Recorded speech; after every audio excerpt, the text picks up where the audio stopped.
Ônibus do Transcol são alvos de criminosos na Grande Vitória. Os ataques podem ter sido comandados por presos. Em uma das ações, o coletivo foi incendiado. Até combustível foi jogado nos rodoviários. Idoso morre em acidente na segunda ponte. A suspeita é que ele tenha passado mal e perdido o controle da direção. Outra pessoa também ficou ferida na batida. E na terceira ponte, o trânsito ficou complicado após quase 1 hora de interdição. Um homem ameaçava tirar a própria vida. Empresário pega celular da filha e compartilha foto íntima de uma amiga dela em rede social. Ele queria fazer um alerta aos pais dos envolvidos. Dinheiro do petróleo utilizado para futuros investimentos. A proposta foi anunciada pelo governo do estado. E falta pouco para começar o Carnaval de Vitória. Durante a tarde, os trabalhos estavam acelerados para deixar tudo pronto para os desfiles. Os detalhes no retorno do Tribuna Notícias, segunda edição, é rapidinho.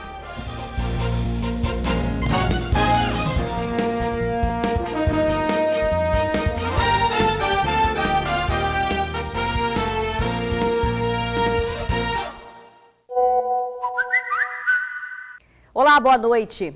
Ataques a coletivos na Grande Vitória. A suspeita é de envolvimento de presos nos crimes. Em uma das ações, um coletivo foi incendiado. O outro foi atingido por tiros.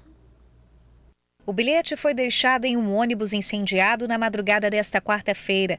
Esta é mais uma pequena demonstração da nossa revolta com o sistema prisional. O recado foi assinado pelo crime, o primeiro comando de Vitória. O ônibus Transcol da linha 806 foi incendiado na S010, em Nova Almeida, na Serra. O coletivo foi parado por homens armados. Eles ainda jogaram gasolina no motorista e no cobrador. Segundo o delegado responsável pelas investigações, alguns autores da ação já foram identificados. Já identificamos alguns envolvidos. Já identificamos alguns automóveis, alguns veículos utilizados nos ataques. Já identificamos possíveis mandantes desses ataques e em breve vamos dar a resposta necessária. Outra ação que pode ter sido provocada pelo mesmo grupo também aconteceu ontem. Um carro foi incendiado no bairro Joana d'Arc, em Vitória. O veículo tinha restrição de furto e placa clonada. A suspeita é que ele tenha sido utilizado na invasão de uma cozinha industrial no último domingo, em Alto Laje. 8 criminosos chegaram no local atirando em direção à empresa. O motivo do ataque também foi explicado com um bilhete. No recado, os bandidos dizem que se a alimentação do presídio não melhorar, eles farão vítimas fatais. Até o momento, a gente não pode afirmar que os ataques de ontem ao coletivo e ao HB20 no bairro Joana d'Arc têm relação com o ataque de domingo. Estamos apurando. Posso te adiantar que as investigações já estão bastante desenvolvidas e no estágio bem especial para poder fazer algumas representações ao judiciário. 2 casos semelhantes em uma semana na Grande Vitória. Os bandidos agiram e deixaram recados ameaçadores. Exigem melhoras no sistema prisional em nome do crime. As investigações ainda não foram concluídas, mas os fatos demonstram o poder que vem de dentro dos presídios. Poder que já é sentido aqui do lado de fora. O secretário de Justiça do Estado comentou os ataques. A Secretaria de Justiça, com as informações que a gente consegue levantar, a gente passa para a Polícia Civil para que ela possa efetivamente adiantar as investigações, poder chegar às conclusões com as provas, porque seria muito leviano a gente poder acusar alguém sem ter as provas para apresentar. É claro que a situação da segurança pública e do sistema prisional tem que ser tratada de forma conjunta. Não adianta se pensar que basta combater os crimes na rua e deixar a coisa fluir sem nenhum controle do Estado dentro dos presídios, porque uma coisa tem correlação direta com a outra. O secretário afirmou ainda que o grupo criminoso PCC de São Paulo está agindo no Espírito Santo. O que a gente conseguiu identificar, o crime está vindo de fora das unidades, e não de dentro das unidades. Nós não tivemos unidade rebelada, nós tivemos movimentos aqui do lado de fora. O que aconteceu muito foi entrada de advogados no sistema, comunicações que foram apreendidas aqui ao lado de fora, dizendo que o PCC daria esse apoio de advogados. Então os advogados têm feito comunicação com algumas pessoas dentro do presídio, mas aqui no Espírito Santo, graças a Deus, os presos não são distribuídos por facção, é o Estado que distribui, e a gente efetivamente mantém esse tipo de controle e evita ao máximo, né, que a influência externa contamine o ambiente interno. Nesta quinta-feira, outro ataque. Um ônibus Transcol foi alvejado na região entre os bairros Cobilândia e Nova América. Os tiros atingiram a traseira e uma das janelas do coletivo. O carro retornava para a garagem com os valores do dia. Ainda não se sabe se o caso foi uma tentativa de assalto ou mais uma ação de represália criminosa ao sistema prisional do Estado. Olha, o Sindicato dos Rodoviários descartou qualquer possibilidade de paralisação por causa dos ataques. Também afirmou que existe a expectativa de uma reunião com a Secretaria de Estado da Segurança Pública na semana que vem para tratar do assunto. E agora há pouco a Polícia Civil anunciou que vai divulgar novidades sobre os ataques. E o governador Renato Casagrande comentou os ataques, aos coletivos durante uma coletiva de imprensa à tarde. Casagrande demonstrou preocupação com a situação dos presídios. Afirmou que, ao assumir o governo, o sistema carcerário estava superlotado. Segundo o governador, os presídios capixabas comportam 13.800 detentos, mas têm 23 mil presos. Renato Casagrande garantiu que o Estado tem trabalhado para desarticular grupos criminosos que tentam atuar aqui nos presídios. E uma pessoa morreu e outra ficou ferida em um acidente na Segunda Ponte hoje. A polícia acredita que o motorista tenha passado mal. Ele chegou a atingir outros veículos e bateu em um poste. Era por volta de meio-dia quando um carro bateu de frente com um poste na Segunda Ponte. A batida aconteceu na bifurcação que divide os caminhos para Cariacica e Vila Velha. O motorista do Vectra branco, que aparenta ter algo em torno de 80 anos de idade, morreu na hora. A PRF não revelou a identidade da vítima, mas contou que ele veio de Vitória e bateu em outros 4 veículos antes de colidir com o poste. Um dos veículos atingidos chegou a capotar no sentido Vila Velha. A suspeita dos policiais é de que o senhor de idade tenha passado mal. Um caminhão dos bombeiros estava na ponte para cortar as ferragens do carro, mas antes esperaram a perícia analisar o acidente. O trânsito chegou a ficar parado na ponte, mas depois começou a fluir com lentidão. O homem que morreu foi identificado como Antônio Ferreira de Souza, de 81 anos. E poucas horas depois desse acidente que acabamos de mostrar, a terceira ponte também foi interditada. Desta vez, para um atendimento feito pelo Corpo de Bombeiros. Foram mais de 40 minutos de trânsito fechado. O trânsito deu um nó nesta quinta-feira em Vitória e Vila Velha. A terceira ponte teve que ser interditada completamente. O Corpo de Bombeiros foi acionado para resgatar um homem que tentou suicídio. E como mandam os procedimentos, ninguém pode passar em nenhum dos dois sentidos. Para quem saiu da capital e seguia sentido Vila Velha, o jeito foi pegar a segunda ponte e aguentar uns minutos a mais no trânsito. Eu gasto 15 minutos pela ponte, estou aqui ainda. A ponte foi fechada às 2h40 desta tarde e aqui do lado de Vila Velha o trânsito também agarrou bastante. Os motoristas só conseguiam chegar até este ponto e daqui eles deviam fazer um retorno. E esse desvio fez com que o plano de muitos capixabas mudasse. Tá paradíssimo, eu tenho que levar meu pai no dentista agora às 4 horas, talvez não chegue a tempo, porque eu vou ter que ir e voltar na Praia da Costa ainda. A situação foi resolvida pelo Corpo de Bombeiros em cerca de 45 minutos. Depois disso, a ponte voltou a ser aberta.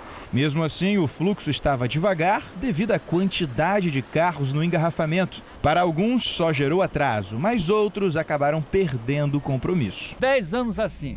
Acabou atrasando algum compromisso? Pô, lógico, rapaz. Tive que dar uma volta, eu tô com o dentista marcado, vai ficar para outra semana. Olha, apesar do transtorno no trânsito, tudo terminou bem.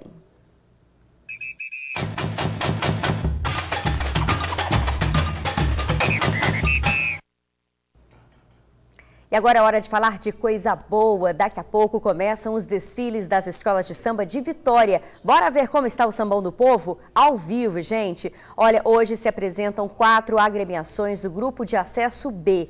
A primeira agremiação a desfilar é a Mocidade Serrana. Em seguida tem a Mocidade da Praia, União Jovem de Itacibá e a Independente de Eucalipto. Para você que vai acompanhar a sua Escola do Coração, tem reforço nas linhas de ônibus que passam pelo Sambão do Povo. Um ponto de ônibus provisório foi instalado perto da rodoviária. Também há 2 pontos de táxi. Um deles fica próximo ao Teatro Carmélia, outro perto da Colônia dos Pescadores. Lembrando que algumas ruas estão interditadas, mas agentes da Guarda Municipal orientam os motoristas. Gente, é sempre bom reforçar que só é permitido levar até 2 garrafas plásticas de meio litro e bebida alcoólica só pode ser vendida por ambulantes credenciados. Lembrando que só será permitida a entrada de menores de 16 anos acompanhados pelos pais ou responsável. Olha, daqui a pouco a gente volta com mais detalhes sobre a folia para você, tá bom? E para deixar tudo preparado, muita gente passou a noite lá no Sambão. A paixão pela escola é tamanha que nem o calor atrapalhou os trabalhos. A repórter Bruna Maria acompanhou a correria dos últimos preparativos. Vamos ver na reportagem. O calor nesta quinta-feira estava demais e trabalhar pesado embaixo desse sol quente. Horrível, péssimo, mas nós temos que fazer, né?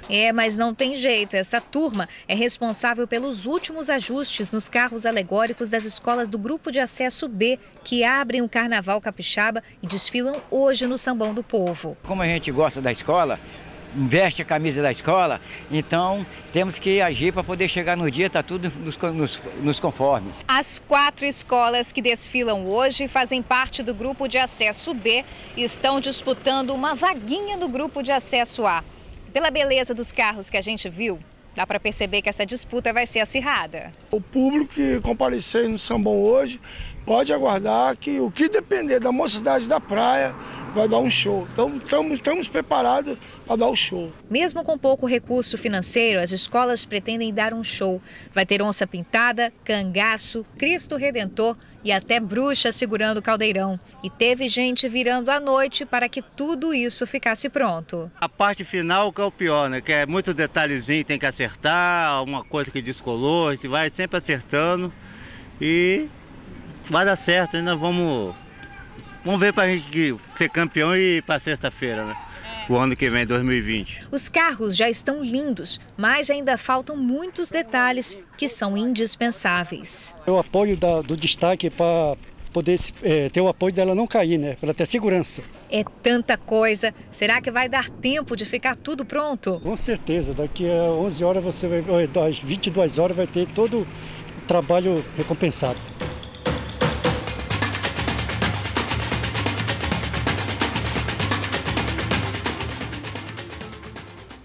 Tem que ter paixão pela escola, né? Olha, só reforçando, o desfile começa logo mais, às 9 da noite.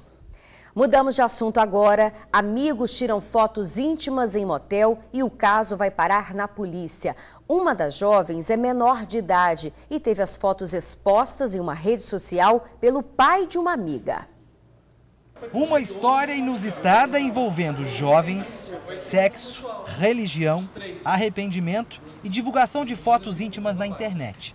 3 jovens foram no motel de forma consensual, um com 21 anos de idade, outra menina com 18 anos de idade e uma menor com 16 anos de idade. Lá dentro tiraram fotos íntimas. Uma dessas menores que estava no motel enviou essa foto para uma grande amiga dela.